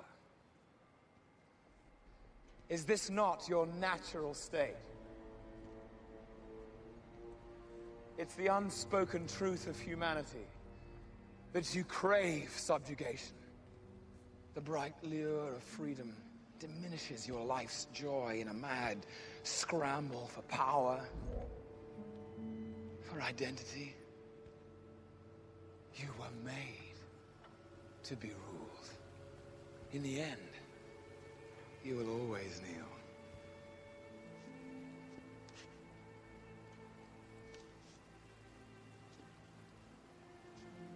Not to men like you. There are no men like me. There are always men like you. Look to your elder people. Let him be an example.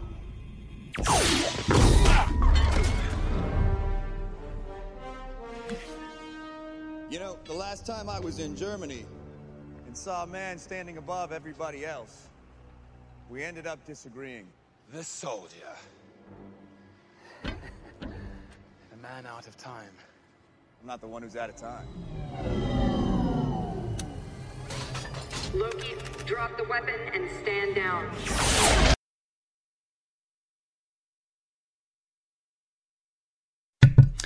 All right. That's a fun little clip from Marvel's The Avengers with Loki. Basically selling the same storyline that I heard in the RoboCop movie also, that the freedom is an illusion, and that what people really want is to be subjugated and ruled. This plays into the global elites' worship of the philosopher Plato. Plato's Republic is basically the book, one of their Bibles that they go by, that basically segregates humanity into three areas. Those who were born to rule, the kings, and also the priests, that whole level there. The next level was the military, those who enforced the law, those who enforced the rulership of the kings. And then the bottom level was the slaves. And that's the general philosophy. You go, well, you know, you look at the universities and academia and all this, and they've been pushing Plato and all these things, and it's like, well, they're pushing what the elite globalists have always promoted for their own rule.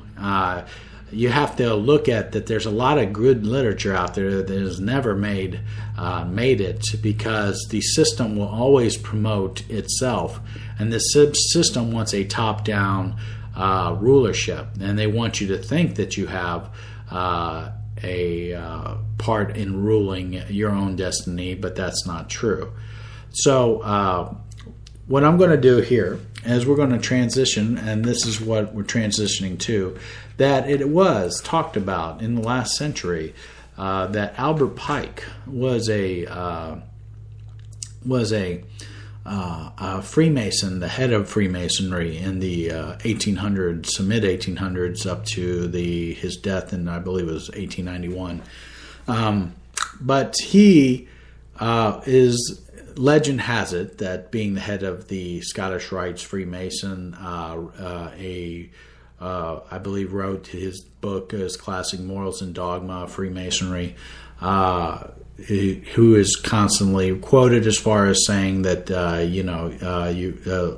that Freemasons at the top tiers 29, 30, 31, 32, and 33 need to promote the Luciferian doctrine.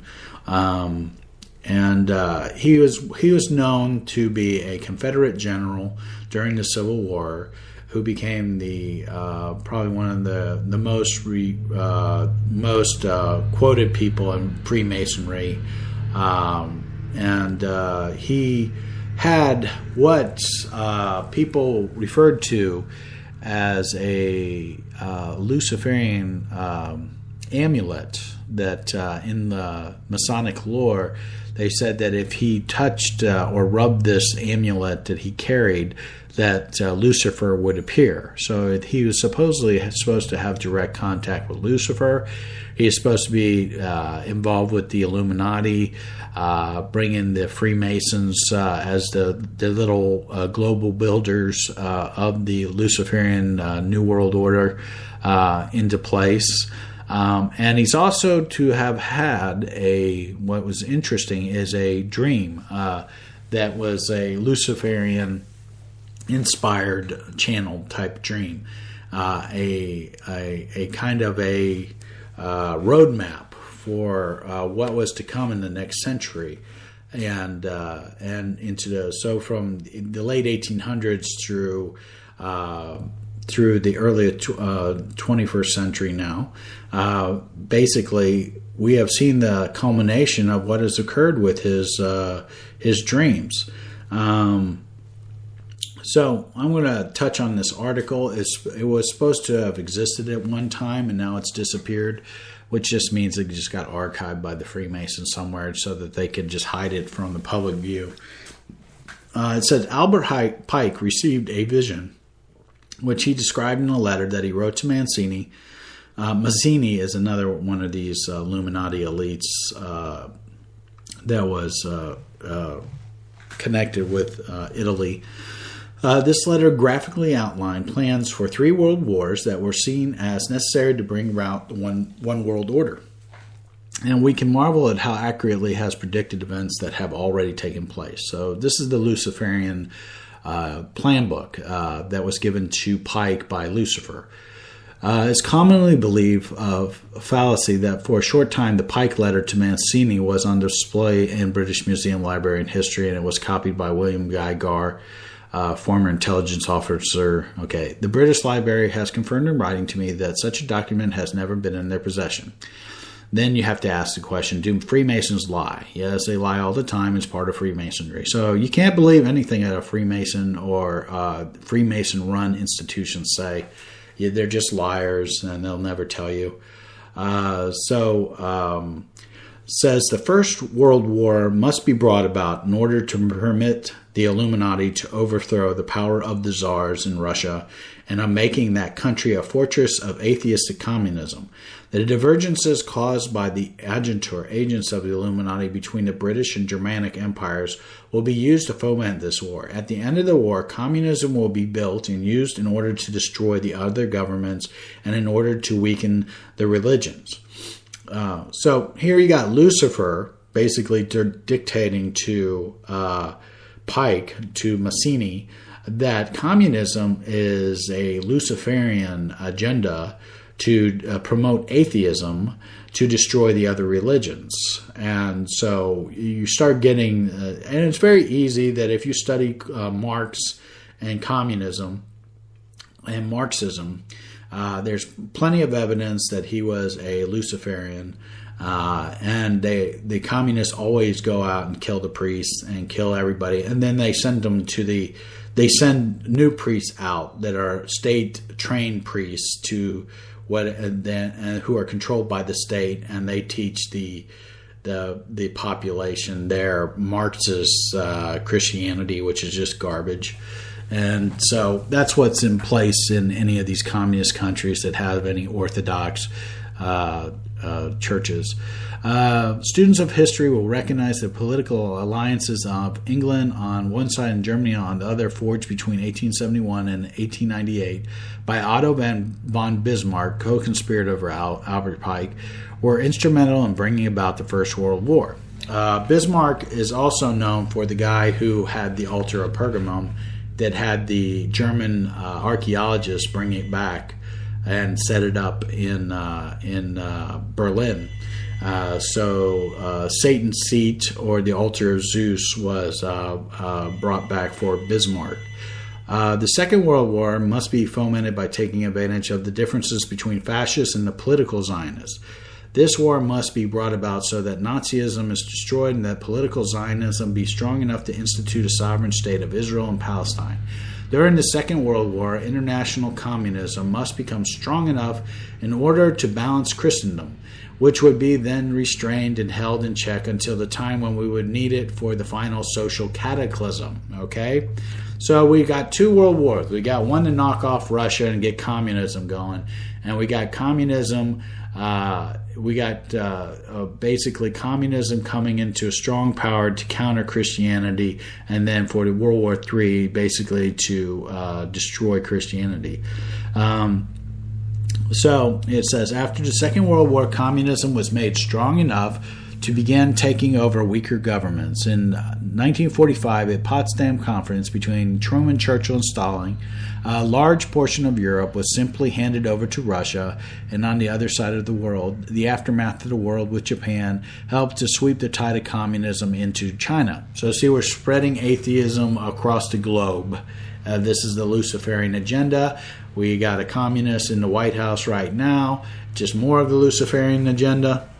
So let's go on to the Third World War must be fomented by taking advantage of the differences caused by the agents of the Illuminati between the political Zionists and the leaders of the Islamic world. The war must be conducted in such a way that Islam, the Muslim Arabic world, and political Zionism, state of Israel, mutually destroy each other. Meanwhile, the other nations, once more divided on this issue, will be constrained to fight to the point of complete physical, moral, spiritual, and economical exhaustion.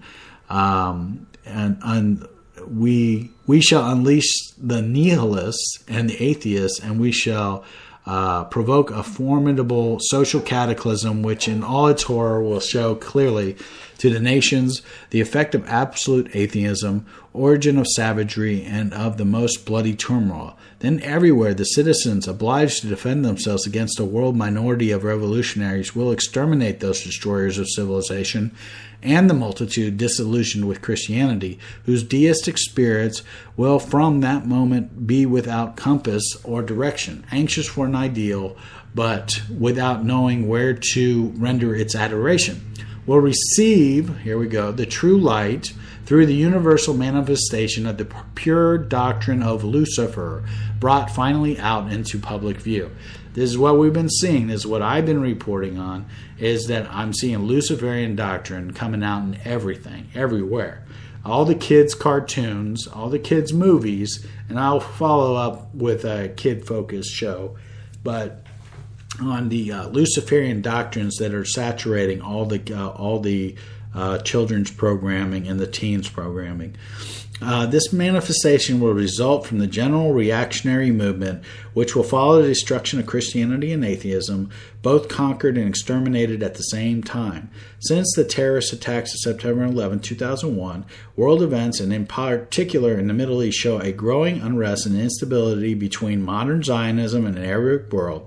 This is completely in line with the call for a third world war to be fought between the two and their allies on both sides. This world war is still to come, and recent events show us that it is not far off. Now, this article was written probably back in about 2008, okay? What I talked to you today about Syria and the going to war in Syria is the kickoff to World War III. And Kerry and Obama are working really hard to figure out any way to keep funding these Al-Qaeda terrorists and Muslim terrorists so that we can force have a nuclear event in the Middle East between Iran, which is the next thing. If you've noticed the news reports about Iran sending their little dinghies over here to act like they're getting ready for an EMP attack on America. So you can see that we're trying to promote a World War III situation where we go to war with Syria. That kicks off kicks off this World War III scenario. The problem with all this is that Zionism, or this, they say Israel is supposed to be destroyed in this scenario. It is not destroyed. Here's where the problem with this whole Luciferian Albert Pike doctrine comes into play. They are not destroyed. And by not being destroyed, the world's armies are going to be gathered to polish them off, to fulfill this objective. So somehow Israel, through God intervening somehow again, as he's intervened in all these wars that the Israelis have fought in, he intervenes, he destroys the enemies that persecute the Israelites, so this will happen again, and this is going to force a situation that, for the coming of the militarization of the globe into these 10 kingdoms that are going to be run by the Antichrist.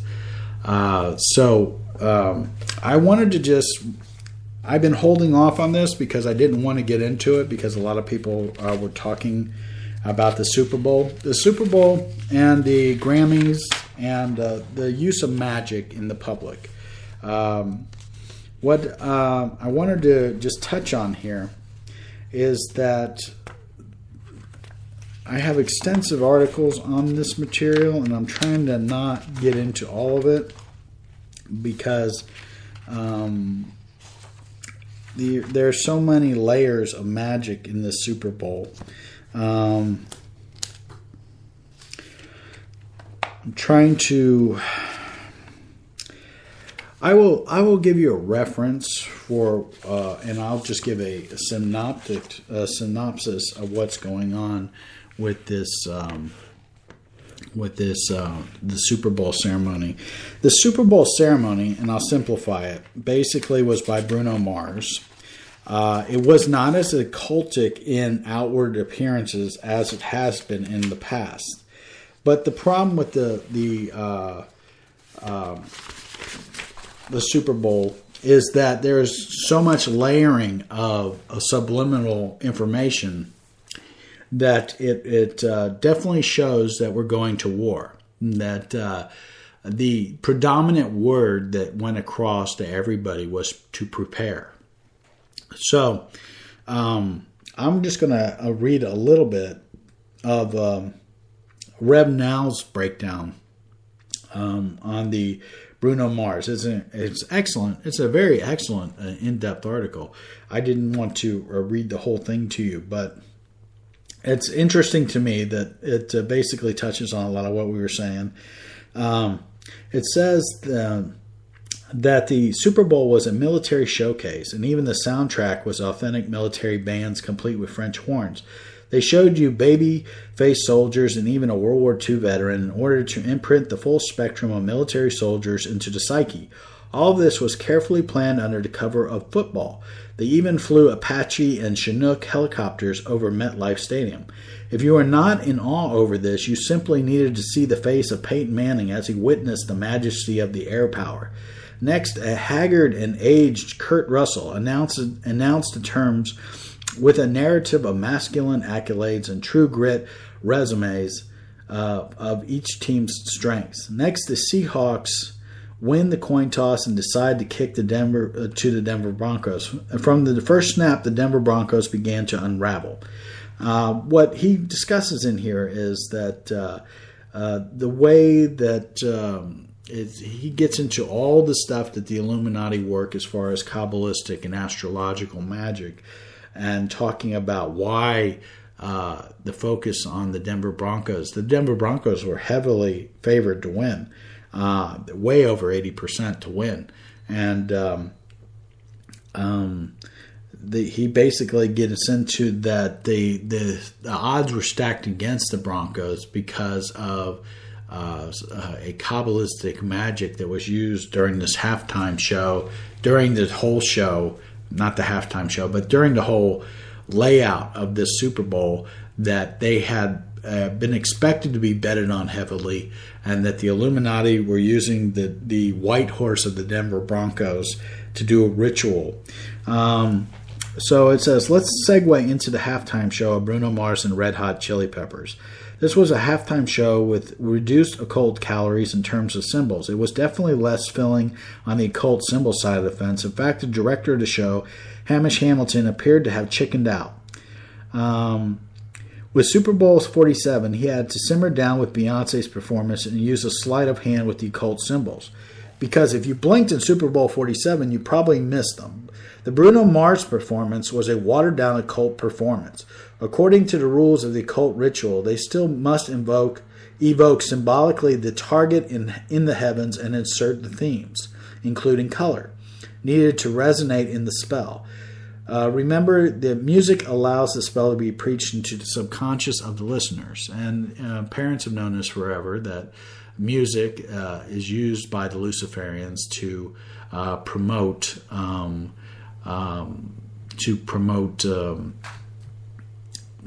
basically a subliminal, susceptible state for people to be interacted with spiritually. So the occultist started the show with 12 children singing lyrics from Bruno Mars' song Billionaire. Here the theme Prepare was illuminated in red lights to synchronize with Mars through color alchemy. I believe Bruno Mars was also chosen to be the act because of his song catalog. The children were added to the show to direct the energies at the Denver International Airport mural. If you're familiar with that mural, it's got tons of kids in it.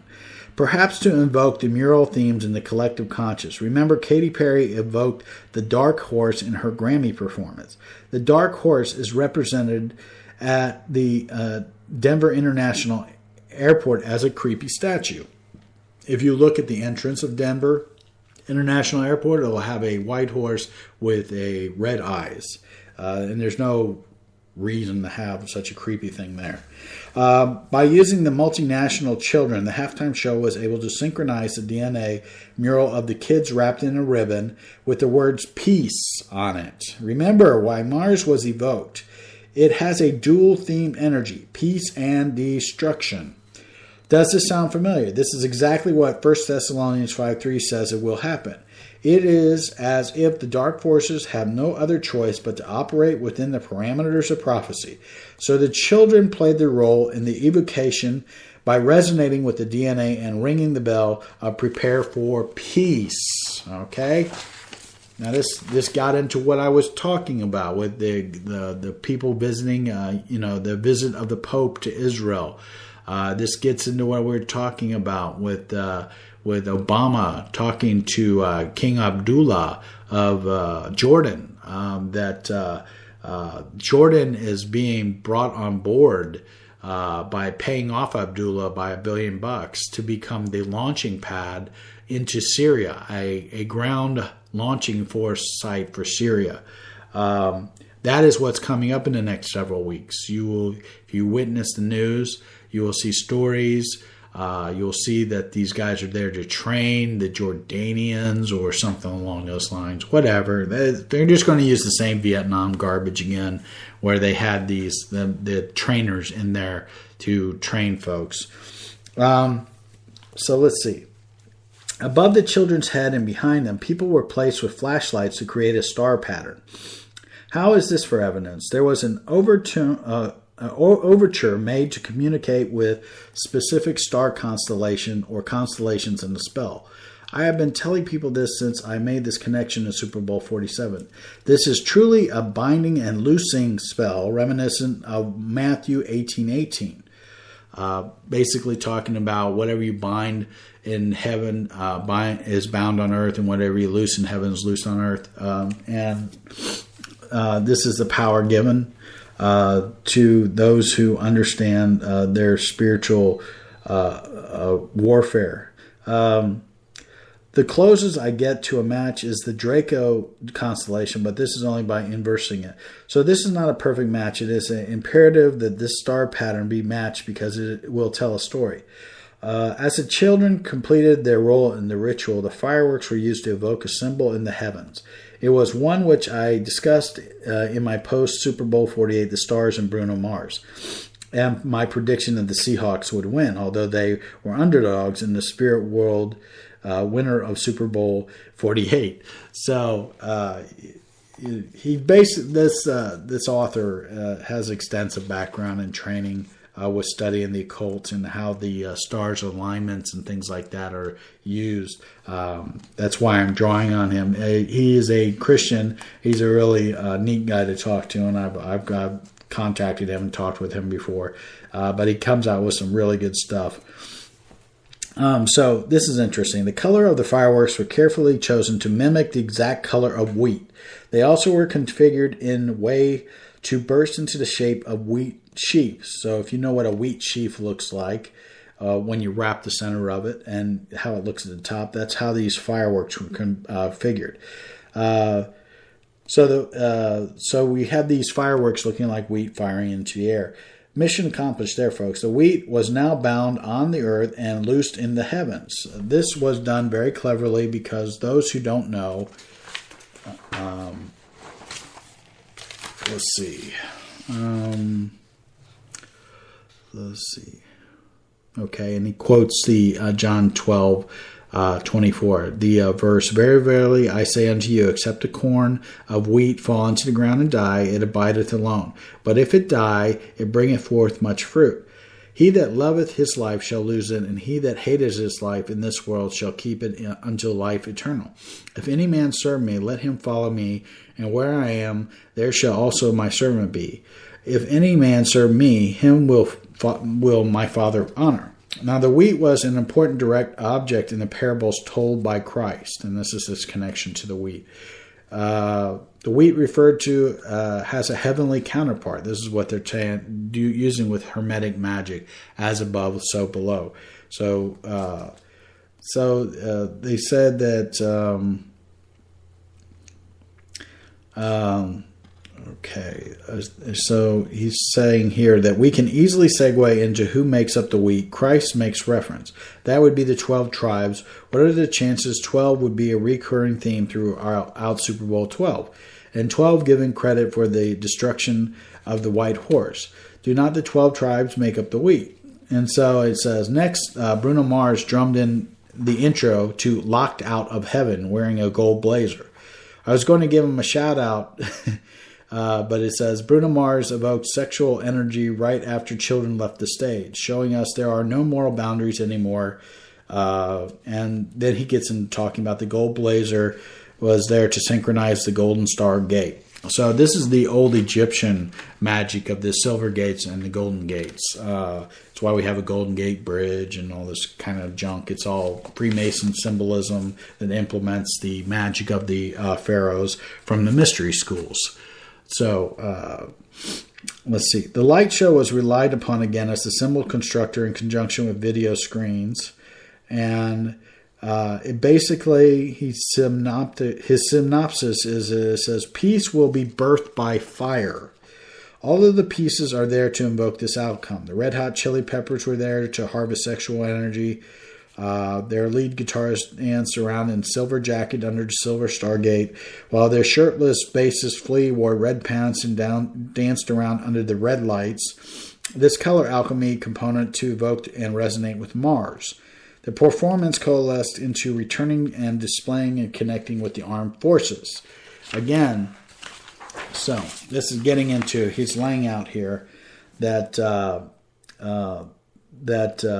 we got the green color for the Seahawks is always associated with Islam.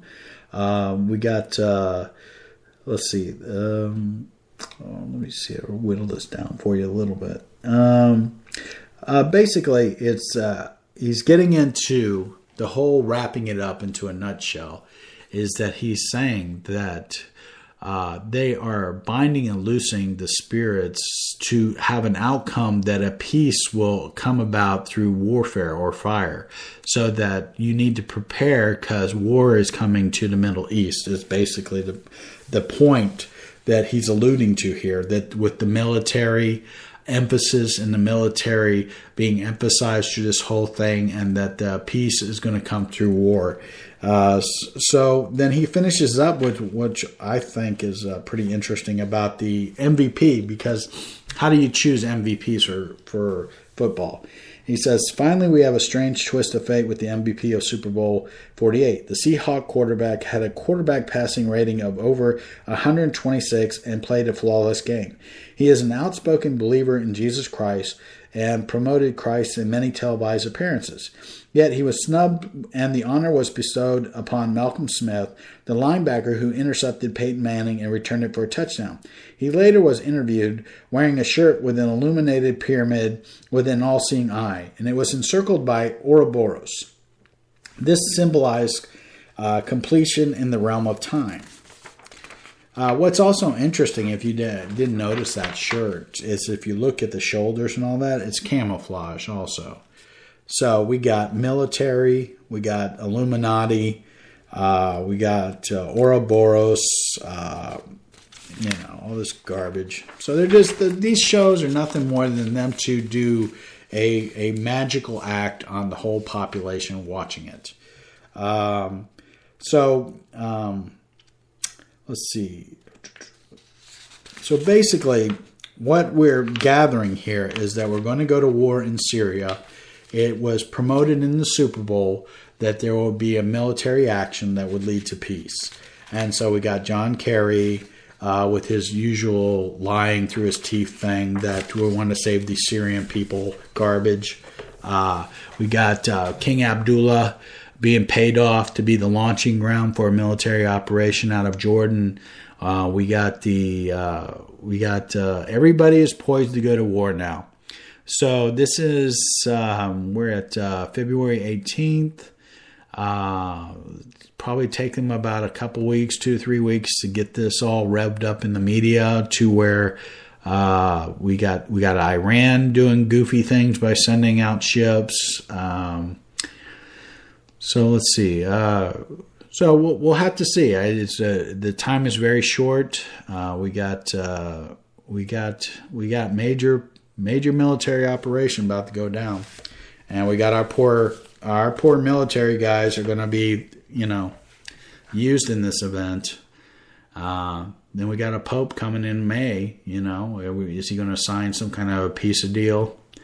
And then if you got somebody signing a peace deal between the Arabs and the Israelis and whatever, you got the kickoff to the tribulation.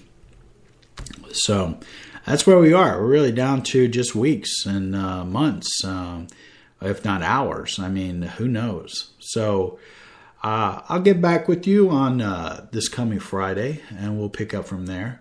This was a lot of material today because we're really extremely getting inundated and saturated with all kinds of information. We're going to have Albert Pike's Third World War here pretty soon, and you need to get saved.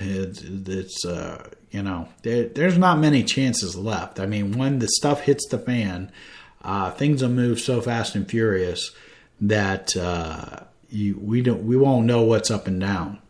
And of course, a broadcast like this, who will tell you straight out what a non-Bill O'Reilly report will tell you straight out that things are getting extremely serious. You won't have the freedom of speech anymore once they start getting into the martial law situations. Really don't know how much longer we have until they do a false flag event to provoke the American public into supporting a Syrian war or something like that. I just pray for everybody who hears this that you just get saved and ask Jesus Christ to come into your life and be your Savior. And God bless America, traditional America, the constitutional America, not the America run by communists or fascists. And you all, I want to say have a good day, and we'll catch you on Friday.